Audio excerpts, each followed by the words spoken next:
Hi ಎಲ್ರಿಗೂ ನಮಸ್ತೆ. Welcome back to Sudha Satish Kannada YouTube channel. ಇನ್ನೂ ಯಾರು ನನ್ನ ಚಾನಲ್ಗೆ ಸಬ್ಸ್ಕ್ರೈಬ್ ಆಗಿಲ್ಲ, ಪ್ಲೀಸ್ ಲೈಕ್ ಮಾಡಿ, ಶೇರ್ ಮಾಡಿ, ಸಬ್ಸ್ಕ್ರೈಬ್ ಮಾಡ್ಕೊಳ್ಳಿ ಅಂತ ಹೇಳ್ತಾ ಬನ್ನಿ ಇವತ್ತೊಂದು ಸಿಂಪಲ್ ಚಿಕನ್ ಗ್ರೇವಿ ಮಾಡೋದು ಹೇಗೆ ಅಂತ ನೋಡೋಣ. ಮೊದಲಿಗೆ ಕಾಯಿ ಒಂದು ಅರ್ಧ ಹೋಳು ಮತ್ತು 2 ಇಂಚು ಶುಂಠಿ, 1 ಎಸಳೆ ಬೆಳ್ಳುಳ್ಳಿ, 7ರಿಂದ 8 ಹಸಿಮೆಣಸಿನಕಾಯಿ ಮತ್ತು 2 ಈರುಳ್ಳಿ ಹಾಕಿದಷ್ಟು ಚಿಕನ್ ಚೆನ್ನಾಗಿರುತ್ತೆ. ಸೊ ಈರುಳ್ಳಿ 2 ಮತ್ತು 1 ಟೊಮೊಟೊ ಸಾಕು. 1 ಟೊಮೊಟೊ ತೊಗೊಂಡ್ರೆ ಸಾಕು, ಇಲ್ಲಾಂದರೆ ಹುಳಿ ಬಂದುಬಿಡುತ್ತೆ. ಮತ್ತು ಇಲ್ಲಿ ನಾನು ಹಚ್ಚಿಟ್ಕೊಂಡಿರುವಂಥ ಪುದೀನ ಸೊಪ್ಪು, ಕೊತ್ತಂಬರಿ ಸೊಪ್ಪು ಮತ್ತು 2 ಗೋಡಂಬಿ ತೊಗೊಂಡಿದ್ದೀನಿ. ಗೋಡಂಬಿ ಹಾಕಿದ್ರೆ ಟೇಸ್ಟ್ ಡಿಫ್ರೆಂಟ್ ಚೆನ್ನಾಗಿ ಬರುತ್ತೆ, ಒಂದ್ಸರಿ ಟ್ರೈ ಮಾಡಿ. ಮತ್ತು ಒಂದು 15ರಿಂದ 20 ಪೆಪ್ಪರು ಮತ್ತು 3 ಚಕ್ಕೆ. ಬನ್ನಿ ಇವಾಗ ಮಾಡೋದು ಹೇಗೆ ನೋಡೋಣ. ಒಂದು ಕುಕ್ಕರ್ಗೆ 2 ಟೇಬಲ್ ಸ್ಪೂನಷ್ಟು ಆಯಿಲ್ ಹಾಕೋತಾ ಇದ್ದೀನಿ. ಸಾಕು, 2 ಟೇಬಲ್ ಸ್ಪೂನ್ ಹಾಕ್ಕೊಂಡ್ರೆ ನಿಮಗೆ ಸಾಕಾಗುತ್ತೆ.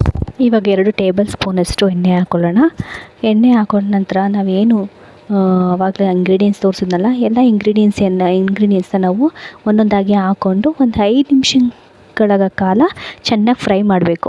ಅದು ಫ್ರೈ ಮಾಡಿದಾಗಲೇ ಅದು ಹಸಿ ವಾಸನೆ ಹೋಗಿ ನಿಮಗೆ ಗ್ರೇವಿ ಚೆನ್ನಾಗಿ ಫ್ಲೇವರ್ ಚೆನ್ನಾಗಿ ಟೇಸ್ಟ್ ಕೊಡುತ್ತೆ.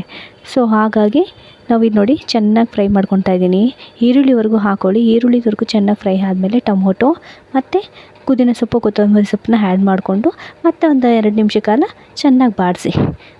ಮತ್ತು ಇಲ್ಲಿ ನಾವು ಕಾಯಿ ತೊಗೊಂಡಿದ್ನಲ್ಲ, ಆ ಕಾಯಿನ ನಾನು ಒಂದು ಸ್ವಲ್ಪ ಗ್ರೈಂಡ್ರ್ ಮಾಡ್ಕೊಳ್ಳೋಣ ಅಂತೇಳಿ ಗ್ರೈಂಡ್ ಮಾಡ್ಕೊಂಡಿದ್ದೀನಿ. ಇವಾಗ ಇದು ಆರಿದ ನಂತರ ನಾನು ಮಿಕ್ಸಿ ಜಾರಿಗೆ ಹಾಕ್ಕೊಂಡು ಸ್ವಲ್ಪ ಗ್ರೈಂಡ್ ಮಾಡ್ಕೊಳ್ಳೋಣ. ನೋಡಿ, ಇದಕ್ಕೆ ನಾನು ಮನೇಲಿ ಮಾಡಿರೋಂಥ ಒಂದೂವರೆ ಟೇಬಲ್ ಸ್ಪೂನಷ್ಟು ಧನಿಯಾ ಪುಡಿನ ತೊಗೊಂಡಿದ್ದೀನಿ. ನಿಮಗೆ ಇದು ಅದನ್ನು ಹೇಗೆ ಮಾಡೋದು ಅಂತ ಹೇಳಿದ್ರೆ ಬೇಕಾದ್ರೆ ನಾನು ಅದನ್ನೇ ನಿಮಗೆ ವಿಡಿಯೋ ಮಾಡಿ ಹಾಕ್ತೀನಿ. ಇವಾಗ ಬನ್ನಿ ಮತ್ತೆ ಅದೇ ಕುಕ್ಕರಿಗೆ ನಾವು ಎಣ್ಣೆ ಹಾಕಿ ಸ್ವಲ್ಪ ಈರುಳ್ಳಿ ಹಾಕಿ, ಮತ್ತು ಇವಾಗ ನಾನು ಒಂದು 3/4 kg ಚಿಕನ್ ತೊಗೊಂಡಿದ್ದೀನಿ. ಆ ಚಿಕನ್ನೆಲ್ಲ ಹಾಕೋತಾ ಇದ್ದೀನಿ. ಸೊ ಇದು ಹಾಕೊಂಡ್ಮೇಲೆ ಚೆನ್ನಾಗಿ ಮಿಕ್ಸ್ ಮಾಡಿ. ಇದು ಮಿಕ್ಸ್ ಮಾಡಿದ ನಂತರ ನೀವು ರುಚಿಗೆ ತಕ್ಕಷ್ಟು ಉಪ್ಪನ್ನ ಹಾಕ್ಕೊಂಡ್ಮೇಲೆ ಅರಿಶಿನ ಹಾಕಿ ಚೆನ್ನಾಗಿ ಅದನ್ನು ಮಿಕ್ಸ್ ಮಾಡ್ಕೊಳ್ಳಿ. ಮಿಕ್ಸ್ ಮಾಡ್ಕೊಂಡ ನಂತರ ಅದನ್ನು ಒಂದು 5 ನಿಮಿಷಗಳ ಕಾಲ ಸ್ಟೀಮಲ್ಲಿ ಬೇಯಿಸಬೇಕು. ನೋಡಿ ಹೀಗೆ ಎಷ್ಟು ಚೆನ್ನಾಗಿ ಬೆಂದಿದೆ. ಇವಾಗ ನಾವು ರುಬ್ಬಿಟ್ಕೊಂಡಿರುವಂತಹ ಗ್ರೇವಿನ ಹಾಕ್ಕೊಂಡು ಚೆನ್ನಾಗಿ ಮಿಕ್ಸ್ ಮಾಡಿ ನಾವು ಅದನ್ನ ಕ್ಯಾಪ್ ಹಾಕಿ ಒಂದು 2 ವಿಷಿಲ್ ಕೂಗಿಸೋಣ. 2 ವಿಷಿಲ್ ಕೂಗಿಸಿದ ನಂತರ ನೋಡಿ ಇವಾಗ ಕೂಗ್ತಾ ಇದೆ.